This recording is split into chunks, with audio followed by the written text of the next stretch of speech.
মৃত্যুর পরে দ্বিতীয় ধাপ হলো কবরের, সেই কবরের আযাব। এটা আপনারা সবাই জানে কবরের মধ্যে কি শাস্তি হবে ফাজের ফুজ্জারদের। সে কবরের আযাব থেকে বাঁচার জন্য, কবরের আযাব থেকে নিরাপদে থাকার জন্য আমাদেরকে আমল সালেহ করতে হবে। দুনিয়াতে যদি আমরা আমল সালেহ করি, কবরের মধ্যে আমাদের শাস্তি হবে না।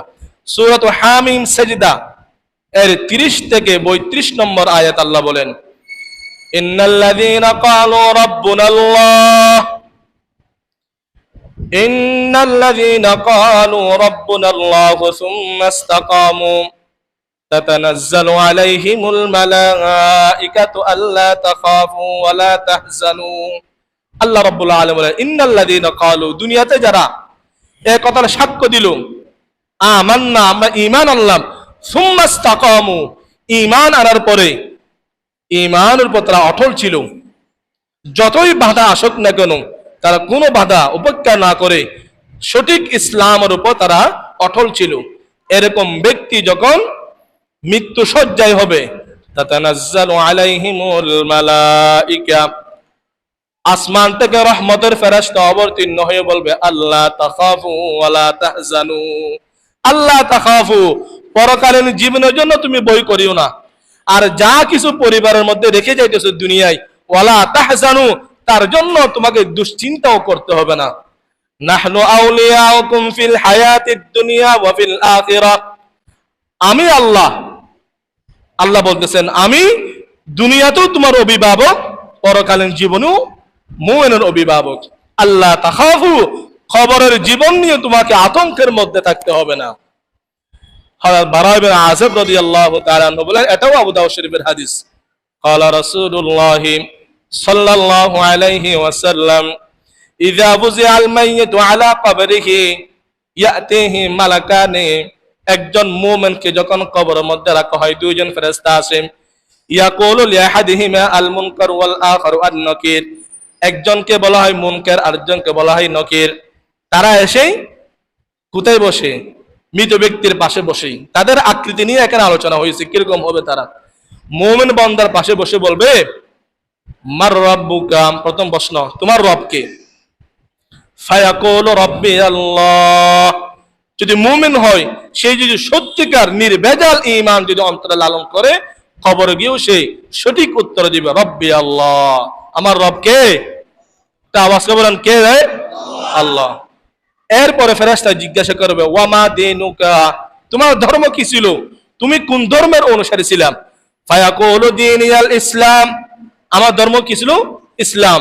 ওয়ামা হাদার রাজুলুল্লাযী বুইসা ফীকুম, এই ব্যক্তিকে একটা আকৃতি দিবে, যাকে ইতিপূর্বে দুনিয়াতেই ধর্মের প্রসারের জন্য তোমাদের কাছে প্রেরণ করা হয়েছিল, একে চিনো? বলে, হাদা মুহাম্মদ রাসূলুল্লাহ সাল্লাল্লাহু আলাইহি ওয়াসাল্লাম, ইনি তো আমাদের একমাত্র নবী, আমাদের সকলের হৃদয় স্পন্দন মুহাম্মদুর রাসূলুল্লাহ সাল্লাল্লাহু। এখন ফেরেশতা দুইজনে বলবে, ওমান ইউদরিকা, তোমার রব যে আল্লাহ, ধর্ম যে ইসলাম, নবী যে তোমাদের ধর্ম প্রচারক, এটা তুমি কিভাবে জানলা?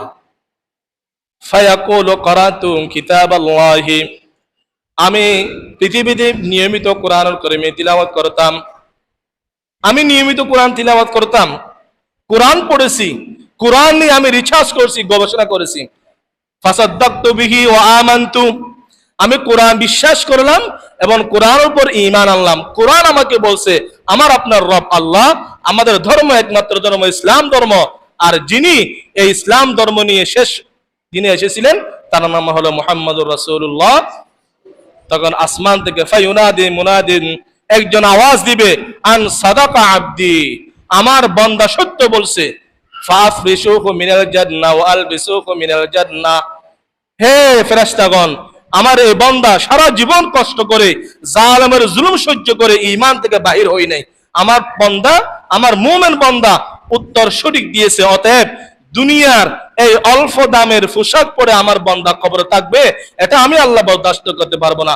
ফাফরিশুহু মিনাল জান্নাহ, নেককার বান্দা মুমিন যারা, তাদের কবরের মধ্যে আল্লাহ তাআলা জান্নাতের গালিচা বিছাই দিবেন। সুবহানাল্লাহি ওয়া বিহামদিহি। ওয়া আলবিসুহু মিনাল জান্নাহ, জান্নাতের পোশাক আল্লাহ তাআলা আমাদের নেককার মুমিনদেরকে পরিধান করাইবেন। ওয়াফতাহু লাহু বাবান ইলাল জান্নাহ, এবং জান্নাত মুখী একটা দরজা আল্লাহ তাআলা খুলে দিবেন।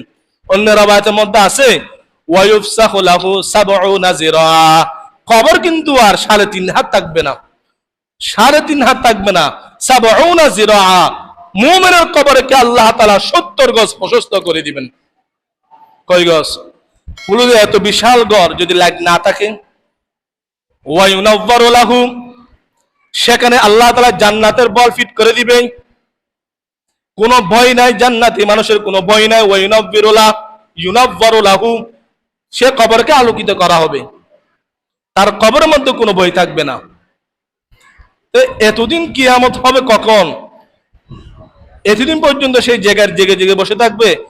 একটা মানুষকে যদি একটা কবরের মধ্যে, একটা ঘরের মধ্যে একাকে বন্দি রাখা হয়, সে ভয় পাবে না? দুশ্চিন্তা থাকবে না? এই জন্য ফেরেশতারা এসে বলবে, জান্নাতের গালিচে বিছাই দিলাম, জান্নাতের পোশাক পরাইলাম, এবার বলবে নুম কানাউমাতিল উরুস,